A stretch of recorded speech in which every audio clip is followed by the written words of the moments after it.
कैसे उसको ठीक करना है ये वो आदमी जानता है, क्योंकि ये अदृश्य रूप से वो चक्र वहाँ है, तो ये ठीक भी अदृश्य वेग से होता है।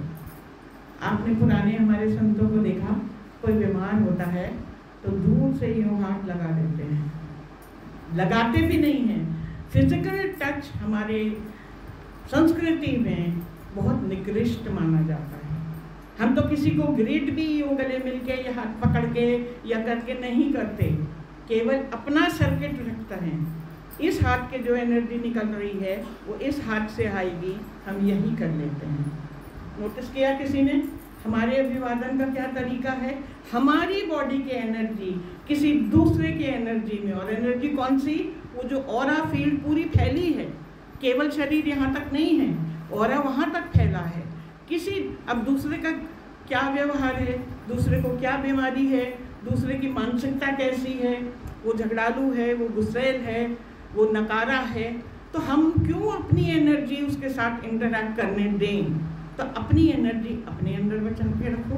और हमारे यहाँ आप देखिए संस्कृति में पहले ये कहा जाता था, यहाँ तक कि कोई घरेलू आदमी भी, एक माँ और बच्चे का रिलेशन इसीलिए बहुत ऊंचा माना जाता है क्योंकि बच्चे का ऑरा 9 महीने तक माँ के पेट के अंदर रहा है। तो माँ का जो ऑरा है और बच्चे का जो ऑरा है वो बहुत दूर तक समानता है उसमें लिए हुए है, तो उसमें कोई विरोध और बनावट या बिगड़ाव आने की संभावना नहीं होती।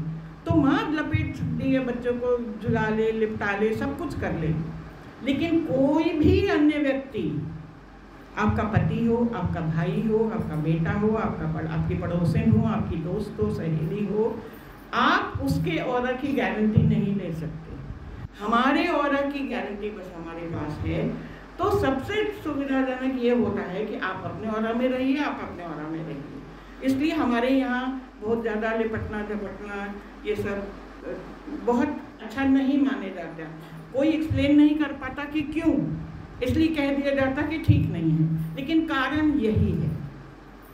अब तो इसके जो कमल दल है मूलाधार चक्र का, उसमें 4 पंखुड़ियाँ हैं। अब ये बहुत डीप में दी जाएंगे कि वो 4 क्या होती हैं, और अगर आपने उसको एक्टिवेट किया, एक्टिवेट करने का तरीका बताएंगे अभी आपको। अगर उसको आपने एक्टिवेट किया, वो चलायमान हो गया, तो वो जो बंद यूँ रखा रहता है वो धीरे धीरे धीरे यूँ खुलता है, और यदि वो खुल जाता है, अपने पूरे ब्लूम पे आ जाता है, अपनी सारी जो क्षमताएं हैं उसमें सर्वाइवल की क्षमता है, उसमें रहने की क्षमता है, उसमें जिजीविषा जिसको बोलते हैं कि हम करेंगे, होगा कैसे नहीं, हमारे ऊपर ये सब कुछ है, हम तो अपना बना के रहेंगे, ये जो दृढ़ता, कॉन्फिडेंस, ये सारी चीज़ें उस व्यक्ति में आने लगती हैं। अगला चक्र जो है, जो स्वादिष्ठान चक्र है, वो ऑरेंज कलर का होता है। उसमें लाल रंग से प्रभावित तो है वो लाल रंग से, उसमें लेकिन आगे बढ़ने की, अपनी ठोसता बनाए रखने की, सेक्सुअलिटी की, ये सारी चीज़ों की एक समझ होती है। कुछ लोग सेक्सुअलिटी में होते तो हैं, लेकिन वो दायरे के बाहर निकल जाते हैं, और ये स्वाभाविक चीज़ है, इंसान के साथ तो भगवान ने बना के दी है। तो आपका दायरा कितना है और कहाँ आपको उपयोग करना आवश्यक भी है, क्योंकि दुनिया को चलाने के लिए प्रजनन बहुत आवश्यकता है। यदि कहीं बच्चे होंगे ही नहीं दुनिया में, तो दुनिया तो वैसे ही खत्म हो जाएगी। तो लेकिन उसके नियम होते हैं, उसके सिद्धांत होते हैं, जो उसके पार चला जाता है, उसका मतलब उसका स्वादिष्ठान चक्र डैमेज्ड है, किसी तरीके से टूटा फूटा है। उसके ऊपर आता है ये जो नाभि का जो चक्र है, इसको कहते हैं मणिपुर चक्र, मणि की तरह पीले रंग का है, चमकता है मणिपुर चक्र। और मणिपुर चक्र क्या करता है कि ये दोनों चक्रों से थोड़ा ऊपर है, हमें लाइफ में बैलेंस बना रखना है, हमें खाली खाना पीना सोना, केवल मैथुन, भोजन, निद्रा, इससे ऊपर उठ के एक और आयाम होता है जीवन का। उस आयाम के ऊपर ये सोचना शुरू करता है, और ये इस एरिया में है तो सारे आपके लिवर, आपकी किडनी, आपके पैनक्रियाज, आपका स्टमक एरिया के जो भी समस्याएं होती हैं उसको सबको ये डील करता है। यदि आप बहुत बीमार रहते हैं, यदि आपको इस तरह की कोई समस्याएं हैं, इसका मतलब है आपका मणिपुर चक्र वीक हो गया। और अगर ये तगड़ा है, अगर ठीक है, अगर खिल गया है, इसका कमल रंग खिल गया है, सब में अलग अलग है, इसमें 16 है, इसमें 6 है, इसमें 10 है, तो आपका कमल यदि खिल गया है तो आपका चक्र स्थापित है। उसके बाद ये बीचों बीच में 3 चक्र ऊपर हैं, 3 चक्र नीचे हैं, बीचों बीच में है हृदय का चक्र, जिसको अनाहत चक्र कहते हैं। इसकी हल्की हरे रंग की रोशनी होती है। और देखिए रोशनी ये होती है जैसे कि आपने मान लीजिए कोई चीज में, कागज में इसमें आग लगा दी, आग की जो लपट निकल रही है वो तो आपको आंख से दिखाई दे रही है, लेकिन अगर आप लपट के अंदर कोई तरीका ऐसा हो कि उसको सरफेस के छुए बिना आप अंदर अगर उंगली डाल दें तो उंगली नहीं जलती। जो सरफेस पे जो गर्मी है, जिसमें से कि वो गोल्डन रंग की जो भाप निकलती है, जो गर्मी निकलती है, वो जलाती है। और उसके बाहर में जो होता है एक गैस समझिए, जो उस आग से अलग है, आपको नहीं दिखाई देती, उसकी गर्मी इससे भी तेज होती है। आप अगर देखिए कोई बर्न इंजरीज वगैरह किसी अस्पताल में होते हैं तो आपको जो जहाँ लगी है या जहाँ जलन हुई है बदन में, उसको तो डॉक्टर ट्रीट करता है।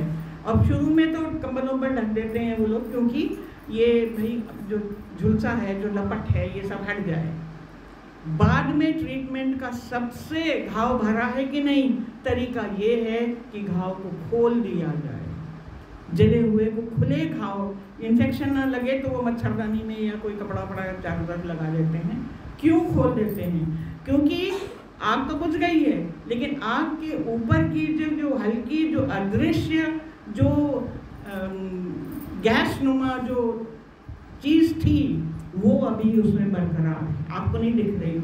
उसका जलन यदि डीप अंदर चला जाएगा तो वो घाव नहीं भरता, तो बहुत ज़माना लग जाता है।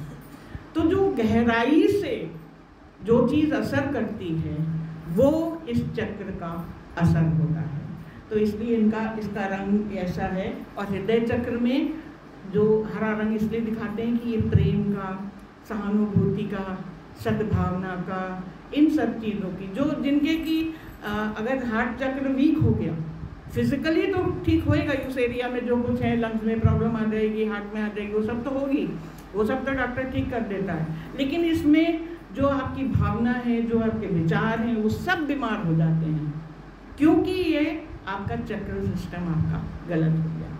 उसके बाद विशुद्धि चक्र जो कि गले में बैठा रहता है, गले में जो चक्र है इसको कहते हैं, इसमें सरस्वती बैठी होती है।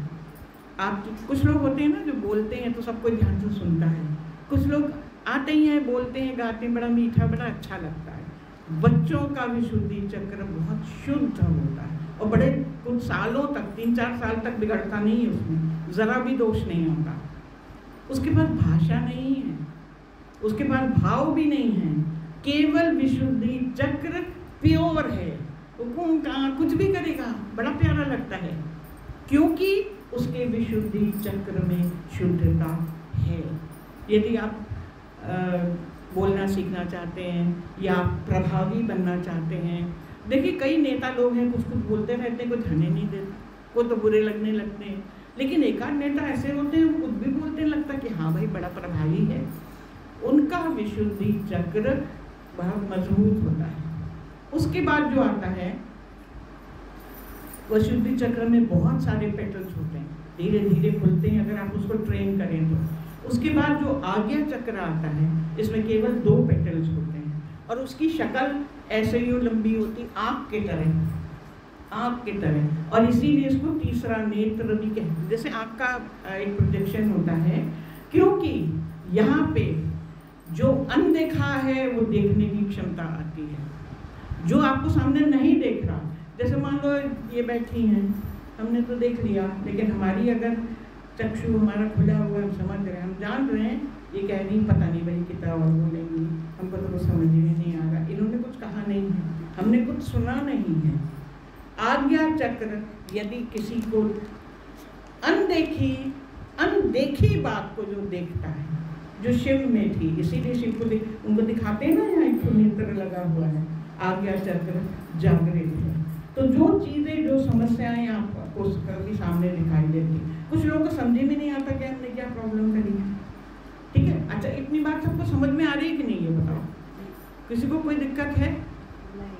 पूनम थक गई हो ज़्यादा, तुमको समझ में आ रहा है? हाँ, समझ में आ रहा है ना।